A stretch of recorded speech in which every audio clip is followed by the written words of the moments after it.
we are not limited in the innovations that we can create. Any advancement in technology and any solution are basically a factor of innovation. Today's guest is an engineer and an entrepreneur. He is the chief engineer at Mazi Mobility, an electric motorcycle battery provider as a service. He has been the president of Lapid Leaders Africa. This is an organization that is training Africa's next change makers. He has also been the team lead at Patek Solutions. Moreover, he has a bachelor's and a master's in mechatronics. He has once trained Safaricom's technovators on the fundamentals of startups and the pitching process. He is also formerly the CTO of Simatech. He is an advisor to Nywele Nyumbani and a mentor on Mkufunzi Wangu. Pascal Aloo, welcome.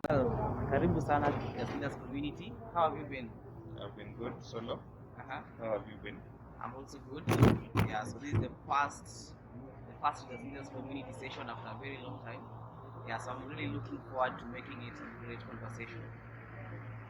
So let us just dive into our topic. Today we'll be talking about electric vehicles and the roadmap of Kenya going electric. Yes, but before we even get into our topic, you finished school, I think, just 3 years ago. Yeah. How come you are the chief engineer at Mazi? I've just always had a passion for engineering. So that means I started practicing really early. By the time I was in campus, I was doing some very significant projects out there with the little skills and knowledge that I had from school. So as much as I'm just a few years out of campus, I think I have a lot of experience in engineering and in product development. So that's how comes I am in a chief engineering role. Okay. Did you apply for that role, or how do you get that role? Well, it wasn't an application per se. The CEO of the company was starting to build a team.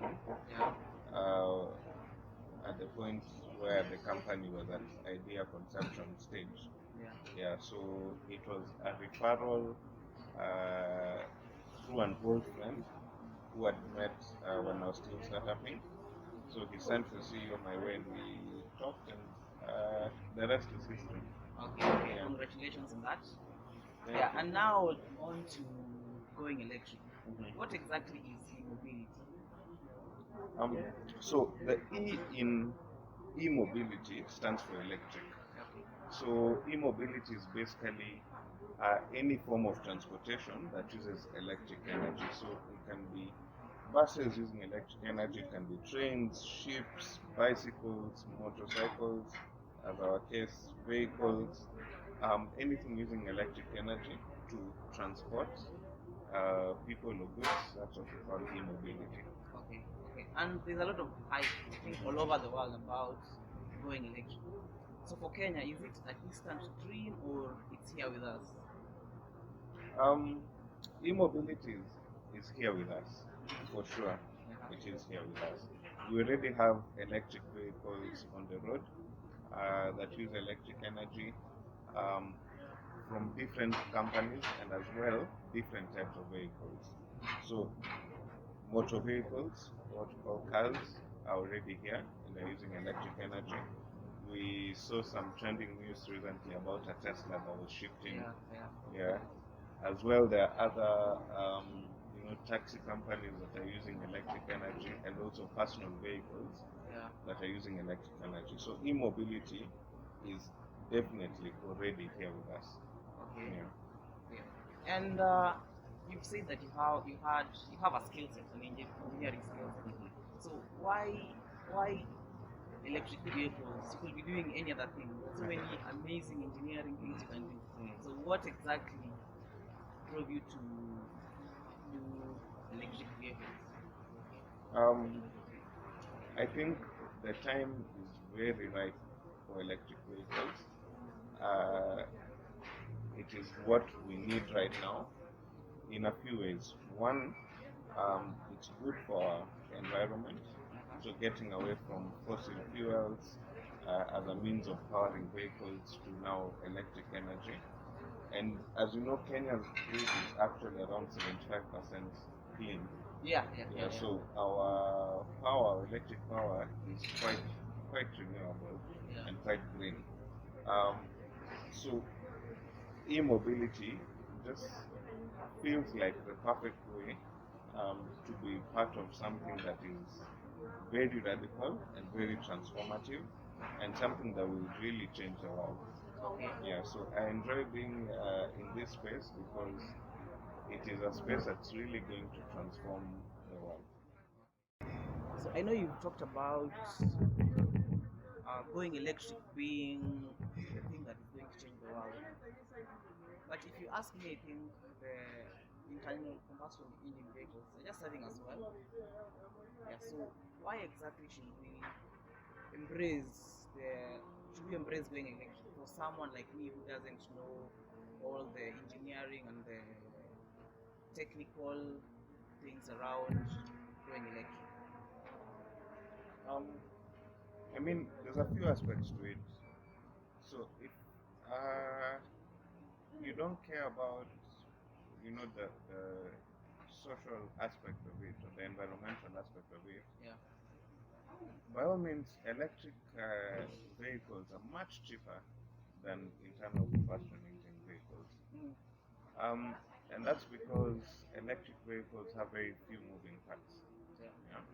So in a normal ICE vehicle, you have an engine, you have transmission to the wheels, you have all these moving parts that create so much maintenance, at least compared to electric vehicles. Yeah. So when you switch to electric vehicles, the maintenance cost goes down significantly, almost by 80%. This is because you have one central source of power, that's a battery, which has no moving parts, and this energy is transmitted by wires and not by mechanical transmission to the wheels or to the motor that runs the wheel. Now, the motor as well is a compact unit with less moving parts than what you'd have in the equivalent in an ICE vehicle or bike. Yeah. So, in terms of maintenance, it's much cheaper. In terms of the cost of energy, Yeah. the cost of electric energy is much cheaper than the cost of fuel. Yeah. Right now, in the leading petrol stations, fuel is going for 134 shillings. That's a dollar and something for a liter of fuel.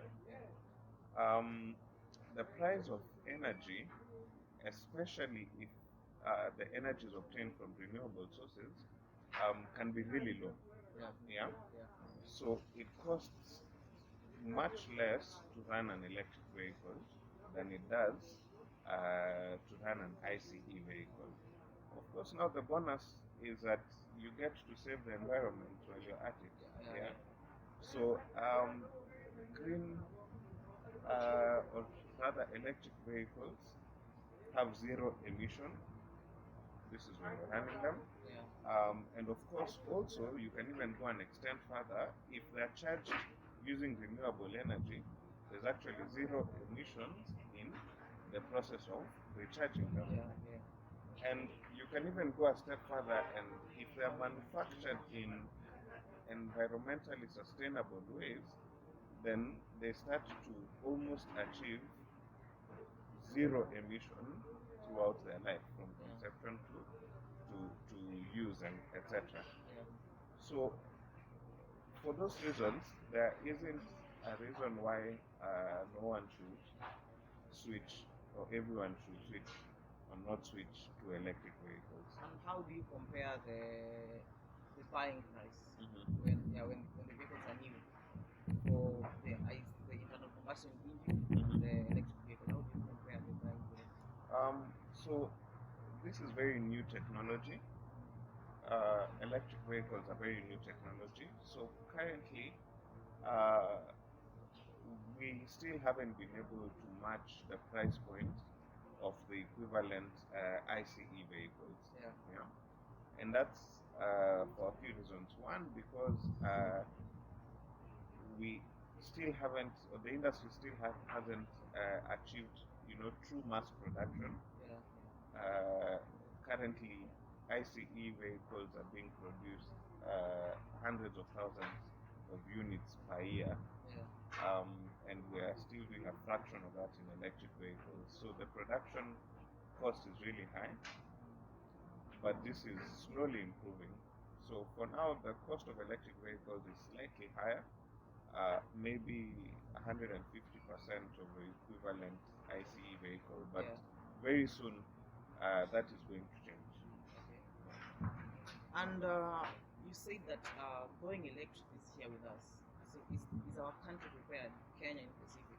Do we have the capacity to produce electric vehicles? And if we have, what are some of the projects that are ongoing? In terms of our country's capacity to produce these vehicles, I can say that it is slowly growing. We are not at the ideal point where we are ready to mass produce vehicles. This is still growing.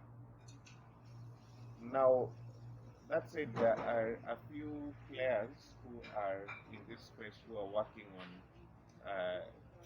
electric vehicles, of course in different ways. Some are doing the actual manufacturing and assembly. Others are mostly just doing resale of brands available globally, and others are mostly in R&D or research and development on the same vehicle. So we have names the likes of Opibus. Opibus are doing some interesting conversions of different types of vehicles, starting with safari vehicles. We have other interesting companies like Kiri. Kiri does electric motorcycles. We have ourselves, Mazi Mobility. We also do electric motorcycles. We're looking to expand that into other vehicles in the future. We have quite a number of players who are in this space. And we also have people who are utilizing electric vehicles in their operation. So they're not necessarily manufacturing this, but they're using the electric vehicles. So the likes of Nopia, the taxi, and we have a few logistic companies that are starting to run electric vehicles in their fleet because they see the difference in operational costs. And we mostly consume second-hand vehicles currently. So will this be the case with electric vehicles, or are we going to start producing our own cars in Kenya? Ideally, I will desire for us to get to a point where, as a country, we are actually producing these vehicles. I think we have the capacity, we have the skill set and the knowledge. Right now, the countries that are largely producing these vehicles, the advantages that they have include, one, that they have cheap labor, two, that they have access to the raw materials, and especially in bulk. So this is access to metals, the metals that are used in different parts, access to the raw materials that are used in the batteries. So hopefully if we're able to get there as a country, then we'd be able to produce these things. If government gives policies and incentives that support the industry to get here, then it will be a bit faster for sure. But I hope that we get there. I also hope that we get there. And then I know at the moment charging time may not be an incentive to get electric vehicles because the fast chargers are super expensive using them. So is the price of owning an electric vehicle. But again, there's no chargers, or even charging in your house can take forever. And also in the Kenyan market, most of the public uses fees. So I bet for companies that produce maybe electric vehicles that are in that space, their target market is PSPs. But PSPs don't really have a lot of time to just charge their vehicles before they can get back on the road. So how are you going to ensure that you incentivize PSPs by reducing the charging time, but at the same time keeping the cost of charging averagely affordable? Mm. I mean, personally, I am not in the PSV space, but from an engineering perspective, if I can answer it from that, we are not limited in the innovations that we can create. Any advancements in technology and any solutions are basically a factor of innovation. Yeah. And in other countries, there are very innovative ways that they are sorting this problem. I know of, I think it's a European or Asian country, actually just a small town, where what they've done is at the bottom of the bus, they've put in a wireless charger. Now the wireless charger on the phone is small, it's about 10 centimeters wide, something like that. But they've put in these huge wireless chargers that are about 10,000 times the size of that of a phone at the bottom of the bus. And what it does is that when the bus pulls into the bus station, as passengers are boarding, the bus is actually charging on the spot. So actually, they've been able to get to a point where those buses literally never have to stop to charge. They always just charge on the go, and they're always fully charged. They always have enough power to run. And in the same way at night, where it parks, there's also a charger below there. We talked about some of the innovations that will come, and probably the charging time will reduce. But as Mazi Mobility, what exactly are you doing to ensure people don't have to wait for their electric vehicles to be charged? So for us, we are, as I've said, we're in the space of electric motorcycles.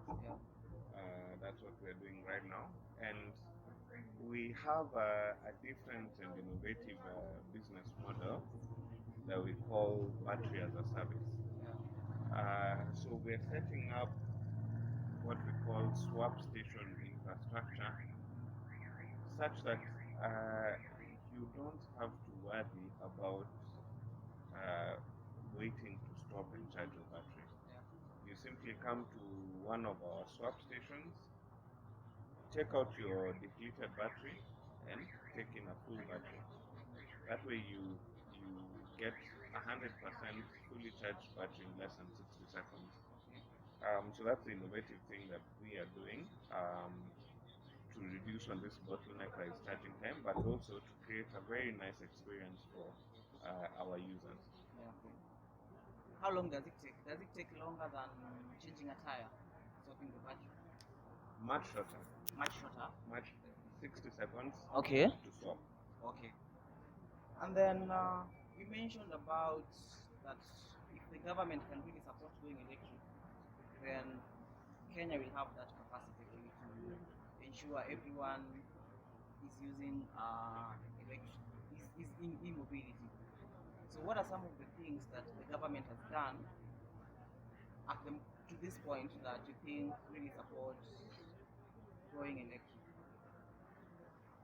In a few ways, the government is helping that transition.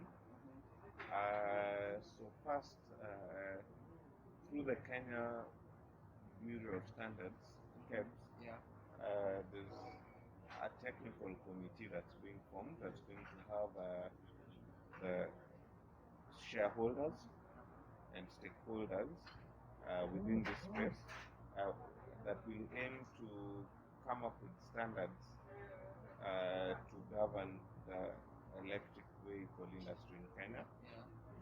So that's a good step forward in ensuring that we develop quality products and the industry is governed to be at the right standard. Of course, there are incentives here and there that make it better for people in this space. But the major challenge has been with the implementation of these incentives.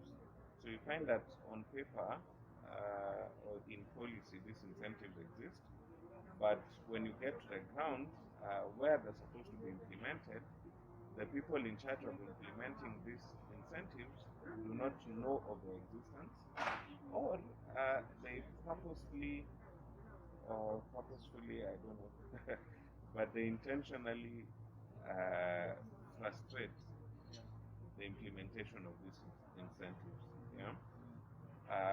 And that is a challenge to us in the industry. You find that we try and realize our objectives, but we are frustrated by these people who do not want to implement the incentives that the government has set aside. Okay, and I think that is the incentives being implemented. I think that is a discussion for another day. Yeah, so maybe next time we can do that. And then I am a university student. I'm also doing engineering. So I'm just thinking, how best can I start preparing myself to be in this space? That is, if I want to. Yes. What are some of the skills I may need, or what are some of the experiences I may start working on so that I can be in this space? As in any field or any industry, you need to really develop your skills. So for engineering students, and this field really consumes engineering students. Mazi, Opibus and the likes are very heavy in terms of the engineering students or engineering staff that they consume. So you need to grow your skills in engineering as well as in any other field. If another field that's really consumed is software. Software is very big in this electric vehicle space. And then of course the business courses, because obviously someone has to sell this motorcycle, someone has to sell the vehicle, someone has to sell the infrastructure. So grow your skills in the industry in the course that you're in. Make sure you're the best at what you do. So if you're a programmer, software programmer, make sure you're the best software programmer you know. That doesn't mean don't know people, but be very good at what you do. Then spend some time in the space. There's events that you can attend. You can socialize with people like us, find out what's happening in the space, and that's a sure way to find yourself in this industry. And you just say that it's good for people to socialize and I guess network. So what are some of these forums that I'll find you so that I can socialize with you? I don't tell you where I sleep. But first, social media. Social media at this point, at this day and age, is actually, you cannot ignore social media. A lot of these deals, this recruitment and everything happens on social media. So if you can create a stellar image on social media, that's really the first step towards getting your foot in the door. Not just in this space, but in any professional organization. Right now we have a lot of, our borders as we traditionally know them are coming down. So it's very easy for you to work for an American company, Yeah. even just seated in this chair right here, you can be fully employed by an American company, by an Asian company, Russian company, in Kenya, and you're working a full 9 to 5. Yeah. And to be able to achieve something like that, it only happens online.